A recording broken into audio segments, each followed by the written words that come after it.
ఎన్నికల కమిషన్ ఆదేశాల మేరకు మున్సిపల్ ఎన్నికల ఓటర్ జాబితా రూపకల్పన ప్రక్రియ మొదలైంది. కొన్ని ప్రాంతాల్లో ఓటర్ జాబితాలో గందరగోళం నెలకొనడంతో అభ్యంతరాలు వ్యక్తమవుతున్నాయి. ఈ నెల 10న తుది ఓటర్ జాబితాను ప్రచురించనున్నారు. కార్పొరేషన్లో కార్పొరేటర్, మున్సిపాలిటీలో కౌన్సిలర్గా పోటీ చేసేందుకు ఆశావాహులు ఇప్పటి నుంచే ప్రయత్నాలు మొదలుపెట్టారు.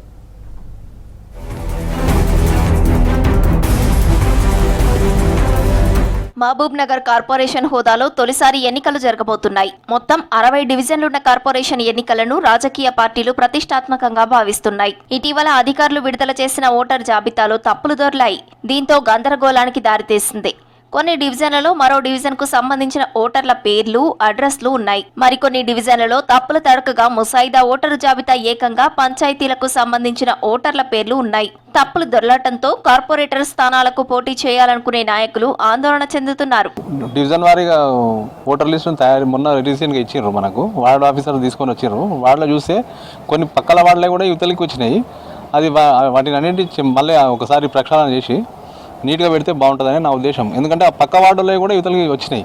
కొన్ని అందులో కూడా మధ్యలో ఏమున్నాయంటే డిలీట్ అయినాయి కూడా. కొంతమంది ఉండను, ఇక్కడ స్థానికంగా ఉండడంలో కూడా పాతవి అట్లే ఉన్నాయి, ఉండిపోయి అవన్నీ డిలీట్ చేసి కొంచెం ఓటర్ లిస్టు నీట్గా సెట్ చేస్తే బాగుంటుందని నా అభిప్రాయం. మహబూబ్ నగర్ పురపాలక కార్పొరేషన్ ఎన్నికల సందర్భంగా ఓటర్ల లిస్టు రిలీజ్ చేయడం జరిగిందో చాలా ఓట్లు అయితే 3300 ఉంటే ఈరోజు 3500, 3400, 3900, 4000 వరకు కూడా పోయింది. అయితే అది ఏ విధంగా వార్డు డివిజన్కు సరిపోతుంది? వార్డు డివిజన్ కోసం కేవలం 3403 లోపలనే ఉండాలని చెప్పి డిసైడ్ చేయడం జరిగింది. మరి ఈరోజు 3900, 4000 వరకు ఉన్నది కాబట్టి దీన్ని కూడా పరిశీలించాలి అధికారులు అని చెప్పి కోరుతా ఉన్నా.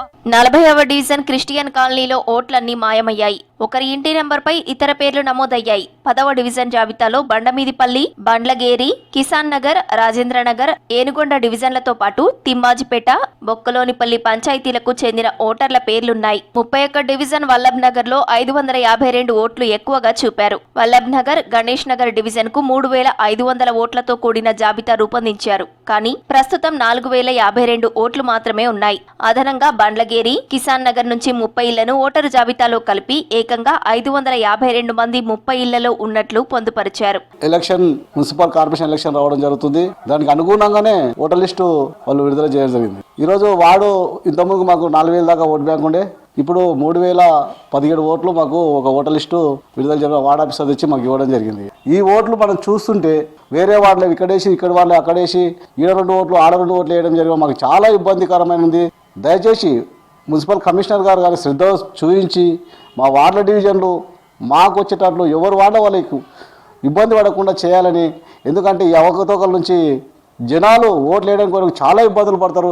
ఇంటి నెంబర్ ప్రకారం చూసుకుంటే మా వార్డుకు సంబంధించిన బౌండరీ ఉందో ఏదైతే ఉందో కొన్ని ఓట్లు అవతల వాడుకోవడం జరిగింది. ఇతరులకు చాలా అవకతవకలు ఉన్నాయి. కాబట్టి మేము ముఖ్యంగా కమిషనర్ గారికే కానీ, కలెక్టర్ మేడంకే కానీ, అడిషనల్ కలెక్టర్కే కానీ తెలియజేయడంగా ఏమైతే ఇప్పుడు మేము ఆబ్జెక్షన్ చేస్తున్నామో అవి సరిచేయాలని కూడా మేము వారికి కోరడం జరుగుతుంది.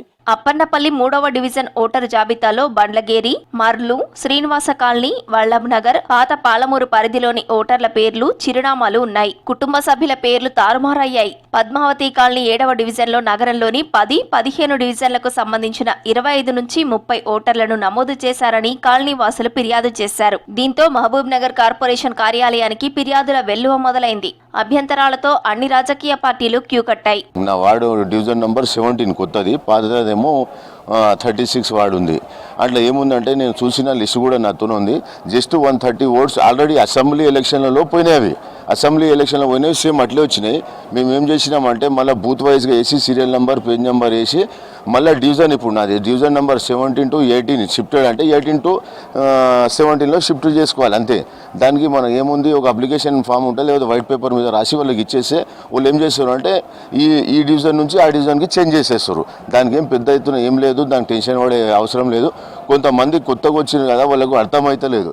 పాలమూరు జిల్లాలో మహబూబ్ నగర్ కార్పొరేషన్ తో కలిపి మొత్తం 20 మున్సిపాలిటీలున్నాయి. మహబూబ్ నగర్ జిల్లాలో మహబూబ్ నగర్ కార్పొరేషన్ తో పాటు బూత్పూర్, జడ్చెర్ల, దేవరకద్ర మున్సిపాలిటీలున్నాయి. నారాయణపేట జిల్లాలో మక్తల్, నారాయణపేట, కోస్గి మున్సిపాలిటీలున్నాయి. నాగర్ కర్నూల్ జిల్లాలో నాగర్ కర్నూల్, కల్వకుర్తి, కొల్లాపూర్, అచ్చంపేట.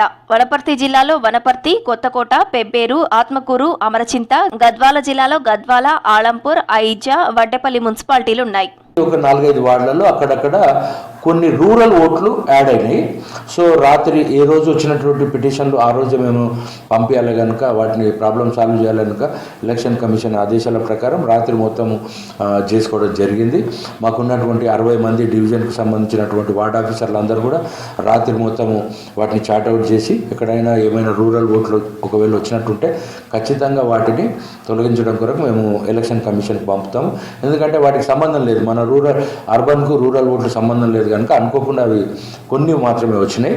ఆ తర్వాత ఈ వార్డు విభజన అనేది ముందు 49 వార్డులు ఉండే, తర్వాత ఈ డివిజన్ అనేది ఇప్పుడు 60 అయ్యే వరకు ఏమైందంటే ఈ మ్యాపింగ్లో కానీ తర్వాత ఈ డిలిమిటేషన్లో కొన్ని భాగాలు అనుకోకుండా కొన్ని అప్పట్లో ఉన్నటువంటి వార్డులకు పోవడము, అక్కడున్న ఇటు రావడము. పార్టీ గుర్తులతో నిర్వహించే ఈ ఎన్నికలను పార్టీలు ప్రతిష్టాత్మకంగా తీసుకుంటున్నాయి. వ్యూహ రచనలు మొదలుపెట్టాయి. గ్రామ పంచాయతీ ఎన్నికల్లో మాదిరి ఫలితాలను మున్సిపల్ ఎన్నికల్లోనూ పునరావృతం చేయాలని కాంగ్రెస్ భావిస్తోంది. గట్టి పోటీ ఇచ్చేందుకు బీజేపీ, బీఆర్ఎస్ సిద్ధమవుతున్నాయి.